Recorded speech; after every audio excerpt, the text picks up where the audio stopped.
አንዳንድ ሰዎች አሉ ተራራም ወንዝም ሜዳም የሚሆኑ። ለኔ መጋቢ አዲስ እሸቱ እንደዛ ነው። ዛሬ ደግሞ ተራራ ሆኖብኛል እላለሁ። ሀሳባቸው ሲርቀኝ ሲረቅብኝ ሲገዝፍብኝ ትልቅ ሲሆን፣ አንዳንድ ቀን ደግሞ ሜዳ ይሆናሉ። ቻይነታቸው የመስጠት አቅማቸውን ሳይ፣ አንዳንዴ ደግሞ ወንዝ ይሆናሉ። ወንዝ ማለት በተፈለገ መንገድ ልክ እኔ ውሃ ቀድቼ ልብሴን ማጥበት ወንዝ ሲሆን፣ ሌላ ቦታ ደግሞ ከብቱን ያጠጣበታል። ሌላ ቦታ ደግሞ ሄዶ ለሌላ ጉዳይ ይጠቀምበታል። ያው ወንዝ ማለት ነው። እና የእሳቸው ሀሳቦች ብዙን ጊዜ በተለያየ መንገድ የተለያዩ ሰዎች ሲፈክሯቸው ሲተነትኗቸው አዳምጥ ነበርና ደግሞ በዚህ መንገድ መምጣት መታደል እንደሆነ ይሰማኛል። ምን እንደምትሰሙ ተጠበቁ። ይገርማል። ድሮ ምንድን ነበረ ስንባለው የምንባለው? ሰው የዋለበትን ቦታ ይመስላል አይደለ? አሁን ዘመኑ ተቀይሯል። ሰው የዋለበትን አይደል የሚያዳምጠውን ሚዲያ ይመስላል። በሚያዳምጠው ነው የሚለካው። በፊት እናቶቻችን እህቶቻችን ምን ይሏቸው ነበረ? ብትወጪ እግርሽን እሰብረዋለሁ ነበረ። ለምን? ካልሆነ ሰው ትወይና ነው። አሁን ከምን አይነት ሰው እንደሚውል አይደለም ማወቅ፣ ምን አይነት ሚዲያ እንደሚከታተል መጠየቅ ነው። በምንሰማው እንመዘናለን። በምንሰማው ሰው በሚሰማው ይሰራል። ሰው የሚሰማው ነገር ያንጸዋል። በጣም ወድጄዋለሁ። ምን እንደምትሰሙ ተጠበቁ። ጆሮውን የጠበቀ ነው ጤናውንም ህሊናውንም መጠበቅ የሚችለው። በጣም ጥሩ ነገር ተመርጧል። አንድ ታሪክ ላጫውታችሁ። አንድ ሰው ፌስቡክ ላይ ምን ብሎ ጻፈ? ከጋዜጠኛ እገሌ ገሌና እስከናባት ጠቅሶ ነው። ከጋዜጠኛ ገሌ ገሌ ማን ይበልጣል? ስሙ አይጠቅማችሁም። ምክንያቱም በዚህ ጊዜ ስም መጥቀስ የሆነ ብሔርና የሆነ ሃይማኖትን መጠቆም ስለሚመስል፣ ከዛ እስኪ እናንተ ጎበዝ የምትሉት ማን ነው? እኔ ለአንድ ጉዳይ ፈልጌው ነው ሲል 67% የሆነ ሰው ተመረጠ፣ 33% ደግሞ ሌላ ሰው ተመረጠ። መጨረሻ ላይ ምን አለ ግለሰቡ? በነገራችን ላይ እንደዚህ ተብሎ የሚጠሩ ጋዜጠኞች ኢትዮጵያ ውስጥ የሉም። እንዲሁ መፍረድ የምንወድ መሆናችንን ለማሳየት ነው እንጂ አለ። በጣም ገረመኝና ለአንድ ጓደኛዬ ስነግረው፣ በነገራችን ላይ እሱም ውስጥ ቅሽምና አለ። ምን አይነት የማይረቡ ሰዎች ቢሰበስብ ነው እሱ ራሱ። እና የምናዳምጠው መገኘቱ ቀላል አይደለም። መጋቢ አዲስ እኔ ያጣሁት አንድ ቦታ አለ፣ ግራጫማው መንገድ። እስከዛሬ ካቀረብኳቸው እንግዶች መካከል ሁለት ሰዎች እርስዎና ገጣሚ ነብይ መኮንን ነፍሱን ይማረው ስለ ግራጫማ መንገድ በደንብ ያወሩ ነበር። የተጣላንም እኮ ለማስታረቅ መሀል ያስፈልጋል። እጅግ በጣም ብዙ አጣብቂኝ ነገር በየጊዜው በሚከሰትባት ሀገር ውስጥ እየኖሩ ብዙ ሰዎች እየደወሉ የእርሶስ አቋም እንዴት ነው እየተባሉ በመንግስትም በሃይማኖትም አልተጎተቱም። መሀል ላይ አገኘሁታለሁ። መሀሉ ሰፊ ነው ግን ባዶ ነው። ሁሉም ጥግ ጥጉን ይዞ ሰሌዳ ሚዲያ ሜዳ እንደሚሆነን ተስፋ አደርጋለሁ። ሰሌዳ ሚዲያ የምንነጋገርበት ሀሳባችንን ልክ ሆነም አልሆነም የምንገልጽበት እንዲሆን እመኛለሁ ማለት ነው። ይቅናዎት። በጣም ደስ ብሎኛል በተደረገልን መስተንግዶ እና እንዲህ ላለው ሚዲያ መከፈት የተሰማኝን አክብሮት በድጋሚ መግለጽ እፈልጋለሁ። እጅግ በጣም እናመሰግናለን ስለነበረን ጊዜ። ድንግል ማርያም እጅግ ይመስገን። መቼስ የምናመሰግነው የጥበብ ባለቤት እሱ ነውና እሱ ካልፈቀደልን እዚች መንቀሳቀስም መገኘትም አንችልም። ሁላችሁም ከልብ እናመሰግናለን። ከኔታ ጋራ መወያየት ጥያቄ መጠየቅ የምትችሉ ከፈለጋችሁ አጠገባችሁ መታችሁ ማውጋት ትችላላችሁ። እርስ በርስም አጠገብ ላጠገብ ወሬ መሰነቅ ትችላላችሁ እና ስለነበረን ጊዜ እግዚአብሔር ይመስገን። እዚህ ላይ መቼም እየበላችሁ እንደሆነ ወይም በልታችሁ ጨርሳችሁ እንደሆነ ተስፋ እናደርጋለን። ሳትበሉ እንዳትሄዱብን። ጊዜ መቼም ውድ ነው ታውቃላችሁ። መቼም እኔ ድሮ ሰዎች ጊዜ አጠረን ሲሉ ጉረኛ ብዬ ተሳድቤ ነበር። በዚህ ንስሐ ገብቻለሁ። ንስሐ አባቴ ጋር አጥፍቻለሁ ብዬ ስህተት ነበር። ለከ ጊዜ ያጥራል እና ጊዜያችሁን ሰውታችሁ መታችሁ ይሄን ስላከበራችሁ እግዚአብሔር ይስጥልን። ብሉልን እና እንደዚሁ ሀሳባችሁን አካፍሉን፣ እንነጋገር። የተለያዩ ጉዳዮች ያሉባችሁ ደግሞ ስላከበራችሁ እያመሰገንን ጊዜያችሁን እንዳንበላባችሁን መዝጋት ያደሩ። በተረፈ ተጫወቱ አትሄዱ።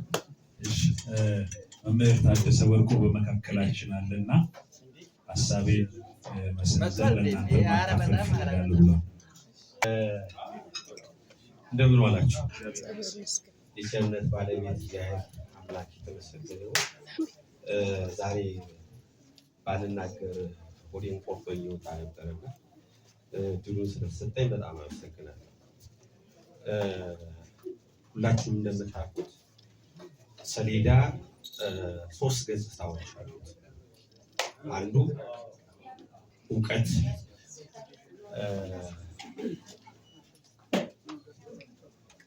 አባቶች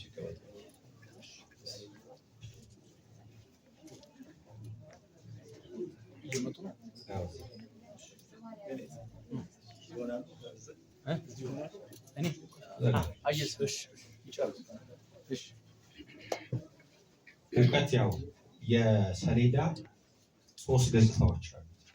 አንደኛው ሁላችሁም እንደምታውቁት እውቀት የሚጻፍበት ነው። ሁለተኛው ደግሞ ታሪክ የሚመዘገብበት ነው። ሶስተኛው ደግሞ ትውልድ የሚማርበት መሳሪያ ነው። ይሄን በሁለት ነገር ብንጠቀልለው የተሻለ ነው። የኔታ የአዲስ ኪዳን መምህር ናቸው። አዲስ ኪዳን የተጻፈበት አማናዊቷ ሰሌዳ ድንግል ማርያም ነች። ድንግል ማርያም ላይ ደግሞ ያላቸውን ፍቅርና ለድንግል ማርያም ያላቸውን ጥብቅና በተለያየ መልኩ አረጋግጠዋል። ስለዚህ አንዱ እንማርበታለን ብዬ ከማስባቸው ከኔታ በሰሌዳ ሚዲያ ከምንማርባቸው ትምህርቶች አንዱ ነገረ ማርያምን በጥልቀት የምንማርበት ትልቁ የሐዲስ ኪዳን ሰሌዳችንን በደንብ የሚያመሰጡበት የሚተረጉሙበት ይሆናል። ሁለተኛው ቅድም እንዳለው ይህ ሀገር መካከለኛ መንገድ ብዙ ጊዜ ተመራጭ አይደለም። ወይ ነጭ ነው ወይ ጥቁር ነው። የኔታ በሃይማኖታዊ አቋማቸውና እምነታቸው ኦርቶዶክሳዊት ቤተክርስቲያንን ስለሚመስሉ በሃይማኖታዊ አቋማቸው አንዱን ጥግ መያዛቸው ኦርቶዶክሳዊነታቸው።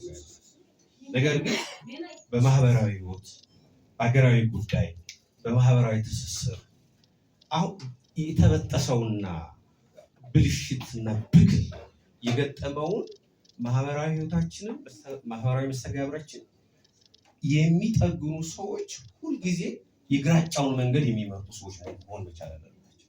በዚህ ረገድ እንዳለው ከየኔታ የተሻለ ሰው ልናመጣ አንችልም። ስለዚህ ሌላኛው የሰሌዳ ሚዲያ ገጽታ ይሄን የታመመውን እክል ያገኘውን ብልሽት የገጠመውን ማህበራዊ ህይወታችንን የሚያክሙበት ትልቁ ሰሌዳችን ይሆናል። ይሄ ለሁላችንም አርያነት አብነት የሚሆን ትምህርት ነው ማለት ነው። ከኔታ የምንማርባቸው እኔ እውነት ለመናገር እንግዲህ የኔታን በተለይ እሱን ከማንሳቴ በፊት ከአይነ ስውራን ወንድሞቼ ጋራ በሶስት መልኩ ግንኙነት ነበር። አንዱ ገና ሃይስኩል ተማሪ እያለሁ በጣም ጓደኞቹ የነበሩት አይነ ስውራን ተማሪዎች ነበሩ። ከነዚህ ውስጥ አንዷ እንግዲህ የምታስታውሰው የት ነበረች? እሷ ሚኒሊክ ነበረች። እኛ ተፈሪ መኮንን ትምህርት ቤት ነበር። እኔ የተማሪዎች ካውንስል ፕሬዚዳንት ነበርኩ። ይዞ ያን ሰዓት በጋራ ሆነ ብዙ ታምራትን ሰርተናል። ብሩህ ጭንቅላትን ያስተዋልኩባቸው ጊዜያት አንዱ ነው ብዬ ነው የማስበው። ሁለተኛው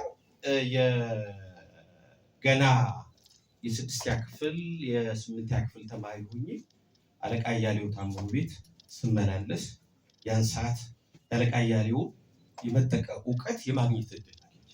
ሶስተኛው የኔታን ያገኘኋቸው ከአኩቴ ቴሌቪዥን ጋር ማስታወሰው አኩቴ ቴሌቪዥን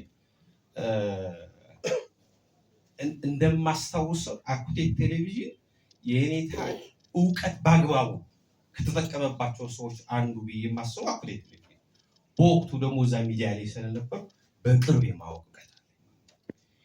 ይሄን ሁሉ ማመጣላችሁ ያለ ምክንያት ነው። ይሄ ሀገር ዝም ብሎ እንዲሁ የተሰራ ዝም ብሎ የመጣ አይደለም።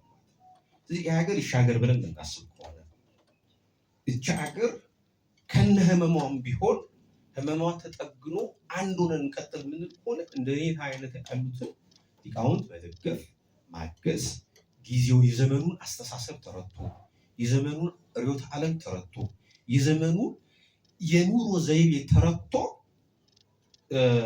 ለትውልዱ የሚሆን ነገር ቀምሞ ማቅረብ የሚችል እኔ ማቀው በእኔ ዘመን ሁለት ሰዎች ነው። አንዱ አለቃ እያሌው ታምሩ ነው። ሁለተኛ እኔ ታሸቱ።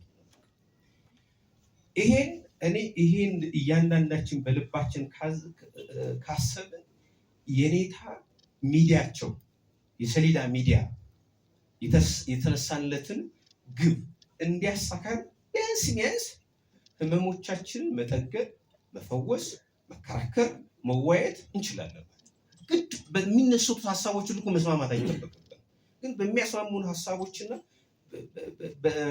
በሚነሱት ጉዳዮች ላይ ግን ቢያንስ የሆነ ተመሳሳይና ተቀራራቢ ድልድይ ሆኖ የሚያገናኝ ነገር ይፈጠራል ብዬ ነው የማስበው። ስለዚህ እኔ የሰሌዳን ሚዲያን ሳስብ ሰሌዳን ሚዲያን ህሊናዬ ላይ ሲመጣ ማስበው አንዱ ከየኔታ የሐዲስ ኪዳን መምህርነት ከየኔታ ሊቅነት የተነሳ የቤተክርስቲያናችን መሰረተ እምነቷን፣ ስርዓተ አምልኳን፣ ትውፊቷን በተለካ ማንነትና በተለካ እውቀት ይገልጣሉ ብያለሁ። ሁለተኛ ይሄ ሀገር ቅድም እንደነገርኩ ነው መካከለኛ ሰው ያስፈልጋል፣ አገናኝ ድልድይ ያስፈልጋል። ስለዚህ መካከለኛውን መንገድ ሁሉን ሊያቀራርብ የሚችል መንገድ ያ እዛ ላይ ቆሞ ደግሞ አገርን አርቆ የሚያስብ ሚዲያ ይሆናል ብዬ አስባለሁ። ስለዚህ እኔ ለየኔታ ረጅም እድሜ ከጤና ጋር እንዲያድል ነው የምመኘው።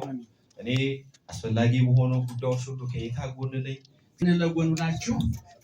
እርስ በርሳችሁ አውሩ። ውስጥ የምታሙትም ካለሙ የጤንነት መለኪያ ነው። ምክንያቱም ማማት ማለት ይሄ ዝም ብሎ እንትና ወጣች ተናገበች ያላነበቡ ሰዎች የሚያሞት ማመት አይደለም።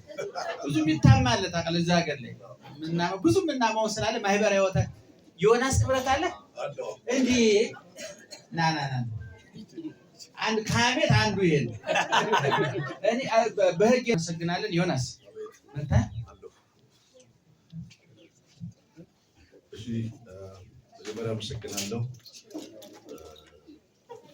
አክብረው ስለጠሩኝ ለዚህ የሰሌዳ ሚዲያ ዛሬ በመመረቁ እና ደግሞ እርሶ የሚገኙበት በመሆኑ እርሶ ከሚዲያ ሁሉ ጊዜ